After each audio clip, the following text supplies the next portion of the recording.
ବଢ଼ିଲାଣି ନିଦାଘ, ସମଝାଳରେ ଝାଉଁଳିଲାଣି ଦେହ। ମଣିଷ ତ ମଣିଷ, କାଳିଆ ଠାକୁରଙ୍କ ଶ୍ରୀଅଙ୍ଗକୁ ବି ବାଧା ଲାଗିଲାଣି। ଏଣିକି ଆମ ରସିକିଆ ଦିଅ ବୋଳି ହେବେ ଘୋରା ଚନ୍ଦନ, କରିବେ ଜଳକ୍ରୀଡ଼ା। କଥାରେ ଅଛି 12 ମାସରେ 13 ଯାତରା, ଆଉ ଶ୍ରୀକ୍ଷେତ୍ର ଚନ୍ଦନ କଥା ଉଠିଲେ ଭକ୍ତିରେ ନଇଁଯାଏ ମଥା।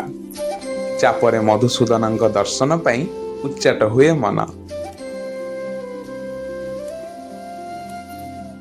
ଶ୍ରୀକ୍ଷେତ୍ରରେ ଚନ୍ଦନ ଯାତ୍ରା ଚାଲିଥିବା ସମୟରେ ଓଡ଼ିଶାର କୋଣ ଅନୁକୋଣରୁ ଯୁବପିଢ଼ି ମିଶି ଆୟୋଜିତ କରନ୍ତି ଚନ୍ଦନ ମେଳି।